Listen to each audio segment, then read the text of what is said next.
dapat hindi tumatay. H nga, oh. H na H. Herbets. Dokhara. Herbets. Dokhara. Good morning! Wow! Bago. Si Chef Zaldi Patricio. Good morning, Chef Saldi. Good morning. Ano meron tayo Anong ngayon, Chef? mamamahin natin? Yes, anong food natin? Parang Nagugutom may na si hiring Reggie. Nag-react na. Adobo tayo ngayon. Oh, adobo. May hearing ka ba, Chef? Adobong ano to, Chef?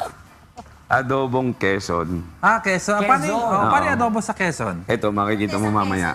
Quezon Province. Ayan. Hindi, pero Quezon Province. any ingredients na special to make it adobong sa Quezon? Wala siyang toyo. Wala siyang toyo. So, very light lang to. Oo. Kumbaga yung oil tsaka yung garlic lang na crunchy, no? Tsaka vinegar lang. Vinegar. So, ano Yan. yung ingredients natin? Siyempre, yung ating pork. Oo.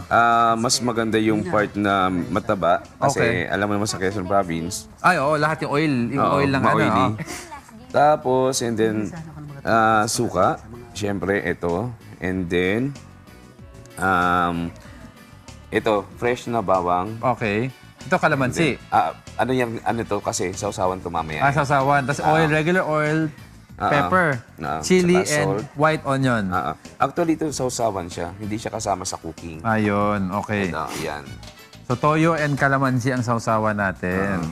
And then ito for frying lang ng So, ng onion. Ang kadalian nito recipe, lahat ipa-fry lang naman, di ba? Hindi, lahat iboboil lang. Iboboil lang lahat, tapos okay na. Hanggang ma-dry up sila. Hanggang tapos yun. mag-reduce siya, tapos matira yung natural oils niya. Oo, ganun lang. Ayun. So, ang tawag dito, adobong, Quezon, no? Yun, Quezon's best adobo. Kumbaga Yes. parang sa ni Kong Eri niyan, sa lugar niya yan eh. Ayun, sige chef, lutuin na natin to at balik tayo sa mga Siyempre, tinawag ko siyang Quezon's Best. Quezon's Adobo. best. Taga Quezon ka ba? Oo. Taga Quezon. Okay, chef. Yan yung kasing nakamulatan kong adobo sa Quezon. Adobong puti to. Oo, no? So, adobong ano yung mga specialty mo talaga?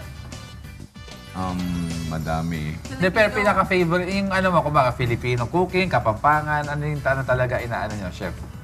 More on Filipino. More on Filipino talaga. Titikman ko Tapos na saka pala mahanap ng mga viewers natin kung gusto nila magpaluto sa'yo or may catering or may consultancy. Paano ka sa makontak? Pasay. Sa Pasay, syempre doon yung office ko. Oo. Sabi ko yung number. Yes, contact numbers, please. 799-7919. Tapos may Facebook ka, Instagram. Oo. Ano yung Facebook, chef? Chef Pat. Yun yung aking Follow nila, Chef Pat. For And more... then may website din kami. thechefenterprises.com. Wow. Ayun. So lahat ng mga inquiry nila, pwede nila idaan doon. Yun. Tapos makikita din nila din yung mga pictures ng mga catering namin. Yun. Okay. Para mayroon silang idea.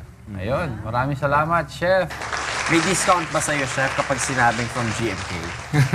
Siyempre meron. May promo code din, no? Meron, siyempre. GMK.